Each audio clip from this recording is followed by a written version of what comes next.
Bienvenidos de nuevo, vamos a abrir la puerta a este mundo mágico, vamos a introducirnos en el terreno de la Web3 y para ello lo primero es, por supuesto, describir qué es Web3. Este 3 hace referencia a una evolución. En este caso, nos encontramos con tres etapas diferenciadas en la historia de Internet. Y esta, en la que estamos ahora, la Web3, es la tercera etapa, como su nombre indica.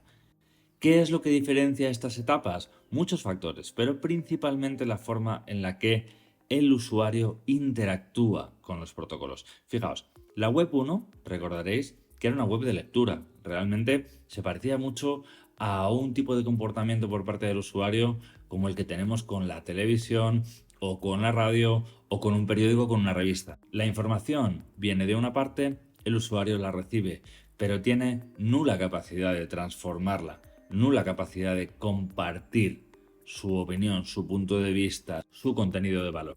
Esto cambia totalmente, por evolución pura, con la llegada de la web 2.0. Aquí el usuario puede compartir contenido, puede transformar el contenido al que está expuesto, puede interactuar con las plataformas y puede interactuar con el resto de usuarios.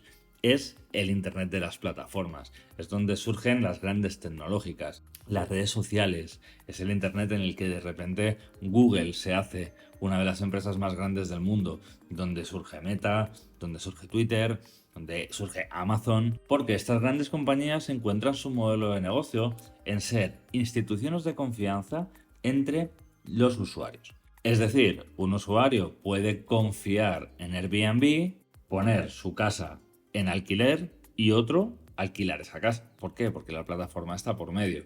Un usuario puede comprar algo en Amazon que ha puesto a la venta otro usuario. ¿Por qué? Porque confía en la gestión del intermediario. Esto hace que las plataformas intermediarias aglutinen absolutamente todo el poder y además los derechos y la propiedad sobre los datos y sobre los contenidos. Pensemos en las redes sociales o pensemos en cualquiera de los ejemplos que hemos puesto. Los dueños de esos datos y de esos contenidos no son realmente los usuarios. Los usuarios lo que hacen es ser usuarios de plataformas que son quienes tienen la propiedad de los contenidos. Y en un momento determinado deciden hacer algo con ellos, el usuario poco podrá hacer porque de hecho en sus términos y condiciones esto está contemplado.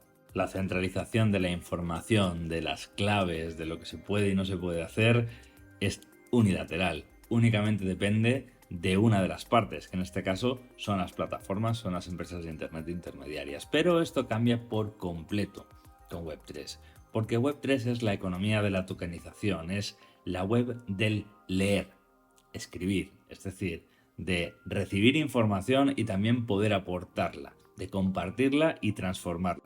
Pero además incluye la capacidad de ejecutar. Si os fijáis, aquí vemos un icono, es un icono de una cartera como una billetera, que es la representación física en icono de la Web3. Esto es porque el usuario en Web3 no entrega su identidad a protocolos centralizados, sino que el modelo de tecnología Web3 permite que sea cada uno de los usuarios propietario de su identidad, de sus datos, de sus activos digitales, que es algo que no existe en Web2, y que además tenga la libertad para poder interactuar con todo tipo de redes, con todo tipo de plataformas, en este caso que sean Web3 obviamente, de una manera totalmente descentralizada, sin entidades intermediarias.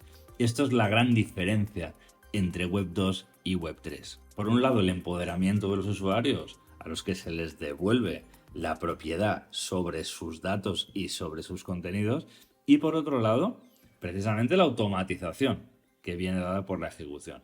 Es decir, la no necesidad de un intermediario. ¿Por qué? Porque partes sin confianza, como puede ser un arrendador y un arrendatario en Airbnb, ya no van a necesitar un Airbnb.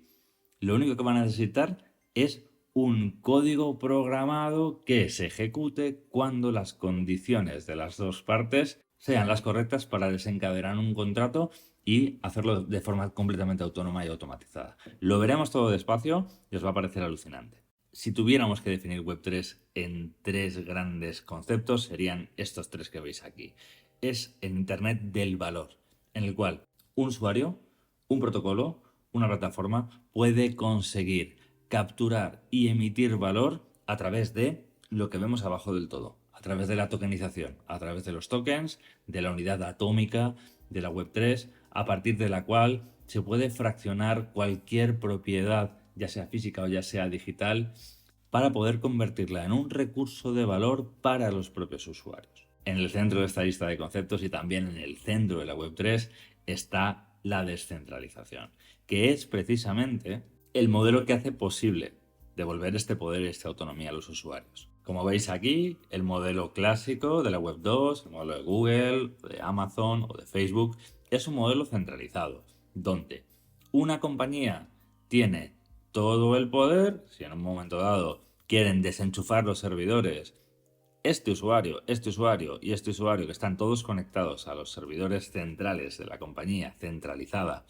van a perder su información, van a perder su conectividad y van a perder todo su progreso, mientras que en un modelo descentralizado el control se distribuye entre múltiples nodos y entidades y usuarios que tienen parte o toda la información replicada.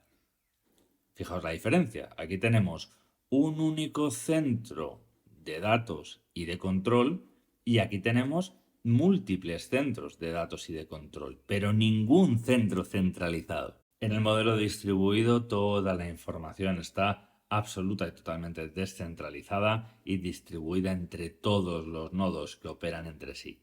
En el caso de Web3 hablamos de un modelo descentralizado porque en muchas ocasiones son los nodos principales los que tienen la información completa de la red, evidentemente no uno y no los demás, sino todos los nodos principales y nodos más pequeños los que tienen parte de la red y usuarios más pequeños que son los que se conectan e interactúan con la red sin tener necesidad de tener la información alojada en sus propios servidores, en sus propias computadoras. Para resumirlo en una analogía visual, aquí tenéis cómo sería la diferencia entre un modelo centralizado, donde tenemos a este señor con todas las fichas, que parece que el juego del quién es quién, ¿no? Donde hay un dueño y señor de toda la información, si en un momento dado decide tirar del cable, perdemos todo lo acumulado, y sin embargo en el modelo descentralizado es todo lo contrario.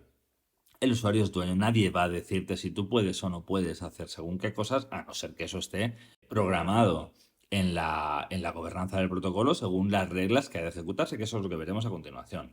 Pero, en principio, hablamos de un entorno en la Web3 de libertad, de propiedad, de autonomía, como vamos a ver ahora. Una de las barreras de entrada más complejas para los nuevos usuarios en Web3 suele ser las denominaciones, los términos, los conceptos.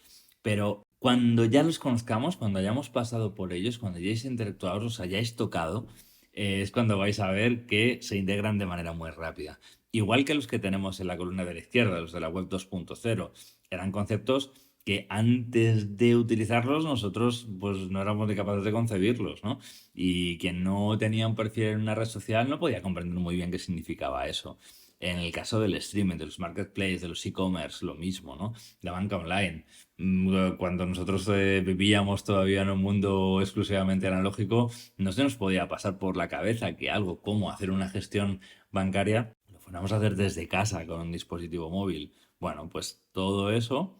Fijaos abajo, usuario y password, es muy interesante, porque eso ya lo incluimos como dentro de elementos que pertenecen al mundo antiguo, al mundo de la web 2.0. En el caso de web 3 ya no vamos a tener un usuario y una password, eso es muy interesante y lo vamos a ver a lo largo de este módulo.